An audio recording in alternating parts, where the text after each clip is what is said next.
pecado.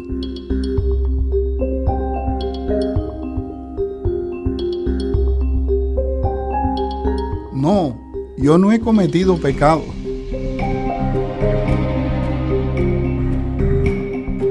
Pero, ¿qué es realmente pecado?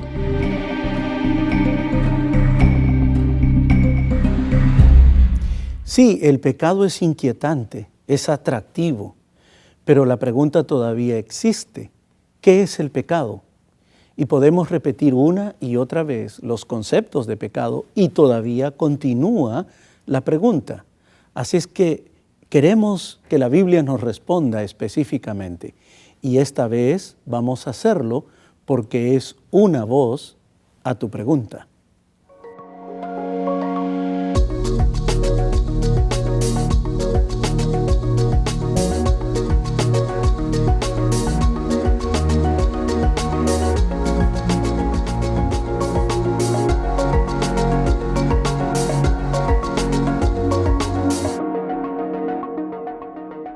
¿Qué es el pecado?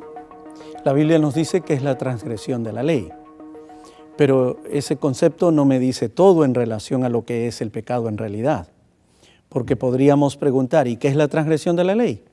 El pecado. ¿Y qué es el pecado? La transgresión de la ley. Y podemos pasarnos así todo el día diciendo que el pecado es la transgresión de la ley y la transgresión de la ley es pecado. Pero ¿cuándo entiendo en realidad lo que es el pecado? El moderno concepto de pecado es que no es pecado hasta que no te descubren. Si te descubren, ya es pecado. Entonces, ¿qué es en realidad el pecado? El pecado lo podemos definir por sus consecuencias y podemos definirlo inmediatamente después de que el hombre y su mujer decidieron pasar la línea que marcaba la diferencia entre lo que es correcto de lo que es incorrecto. Por lo tanto, quiero llevarte esta vez a Génesis, el capítulo 3, allí donde todo comenzó. Génesis, el capítulo 3. Los versículos 1 al 5 me hablan de la circunstancia en que Satanás interactúa con Eva y con Adán cuando dice que Dios les prohibió que no coman de todo árbol del huerto. Y ella dice, no, de todo no, es solamente de este que no podemos comer.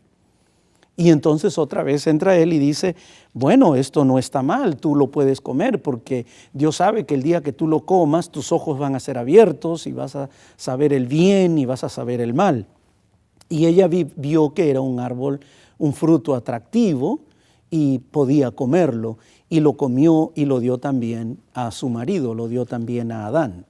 Hasta allí el relato de la transgresión y hasta allí el relato de lo que es pecado. Entonces, de allí definimos que el pecado es la transgresión de la ley. Pero, ¿qué ocurre inmediatamente después? Y eso es lo que me gustaría enfatizar ahora. Si realmente podemos romper este ciclo, si podemos romper definitivamente con las cadenas que nos atan al pecado. Porque lo que ocurre después es, a partir del versículo 8, se escucha la voz de Dios en el huerto. Y Dios se paseaba en el huerto, al aire del día, y el hombre y su mujer se escondieron de la presencia de Jehová Dios entre los árboles del huerto. ¿Qué es el pecado? ¿Sabes qué es? El pecado es una situación terrible que te separa de Dios. En otras palabras, cuando ellos entendieron que Dios llegó, cuando ellos sintieron que habían cruzado la línea que marcaba la diferencia entre lo que es correcto de lo que es incorrecto, cuando ellos transgredieron la directa orden de Dios de no acercarse, ni tocarlo, ni comer, entonces tuvieron que experimentar la primera consecuencia.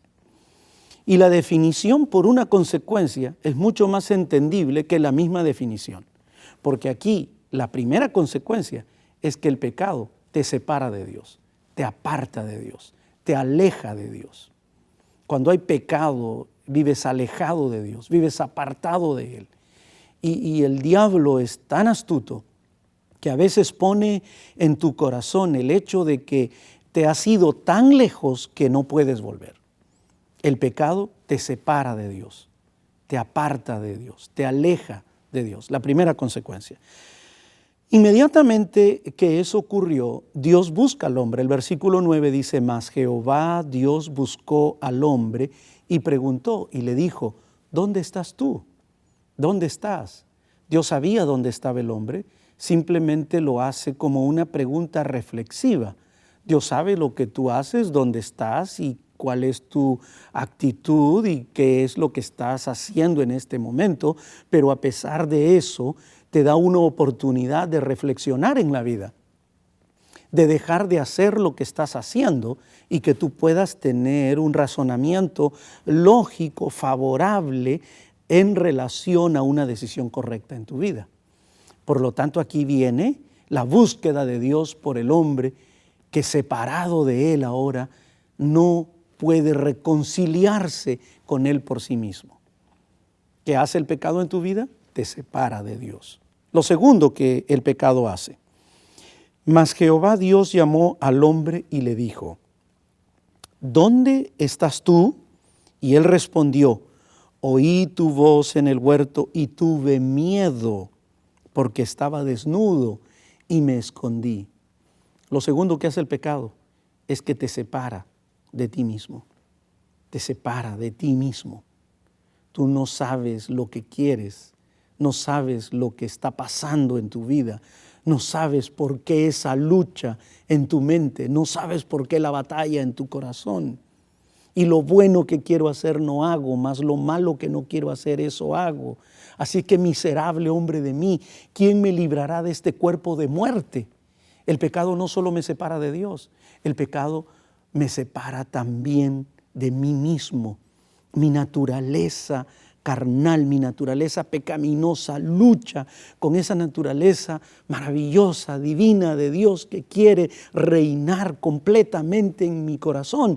Y digo, mañana voy a ser un ser humano diferente. Mañana voy a actuar bien. Mañana me voy a portar bien. Mañana voy a ser un buen esposo. Mañana voy a ser un buen hijo. Mañana voy a ser un buen padre. Mañana voy a ser un buen trabajador. Mañana seré un ser humano diferente. Y cuando me levanto al día siguiente, soy peor que el día anterior. Entonces, ¿qué pasó? El pecado que mora en mí, dice el apóstol Pablo. Porque lo bueno que quiero hacer no hago, más lo malo que no quiero hacer, eso es lo que hago. Imagínate al pastor de tu iglesia ponerse de pie en el púlpito y decirle a la iglesia, hermanos, lo bueno que quiero hacer no hago, más lo malo que no quiero hacer, eso es lo que hago. Pues eso es lo que el apóstol Pablo nos está diciendo. Está describiendo esa lucha de la naturaleza interna del hombre causada por el pecado allá en el principio. El hombre pasa la línea que marca la diferencia entre lo que es correcto y lo que es incorrecto. Y cuando lo hace, se separa de Dios. Lo primero que causa el pecado. Lo segundo, se separa de sí mismo. No entiende, no sabe para dónde ir, no sabe qué decidir. Todavía está la voz de Dios llamando al hombre en medio del huerto de sus dificultades. Todavía está la voz de Dios llamando después de tantos años y 6,000 años de experiencia de pecado. Todavía está la voz de Dios llamando al ser humano. Todavía está la voz de Dios llamando a tu corazón.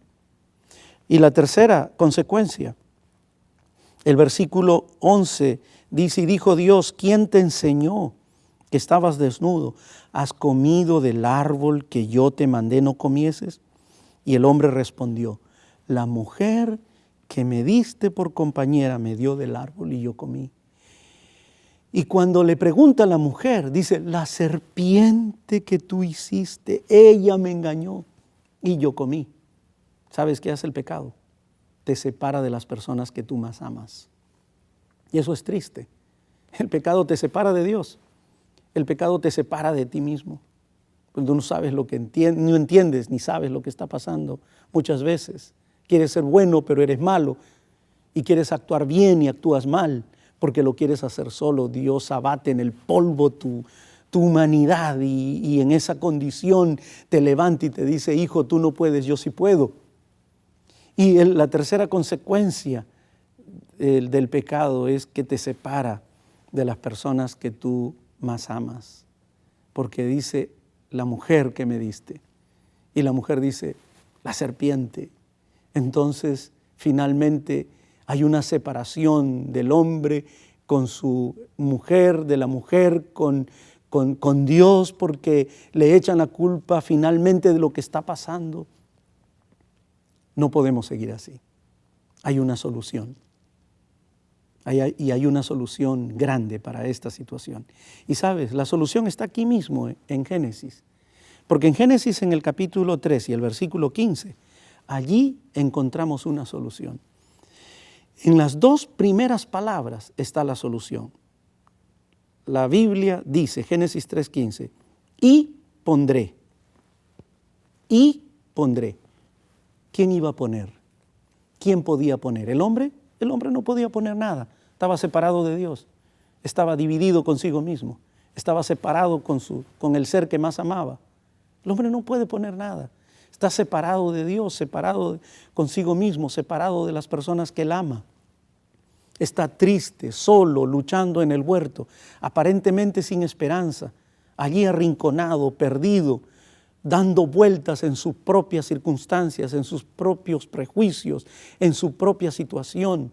Y aparentemente ya no hay más solución. Va al terapeuta y no encuentra una solución. Va al médico, no hay una solución. Va al consejero, no hay una solución. Va a la iglesia, no se siente feliz y trata de hacer cosas para buscar aceptación y tampoco existe absolutamente nada que lo satisfaga. Cristo es la solución. Porque Dios le dice al hombre, tú no puedes, estás separado de Dios. Tú no puedes, estás separado de ti mismo. Tú no puedes, estás separado de las personas que amas. Entonces, ¿quién puede?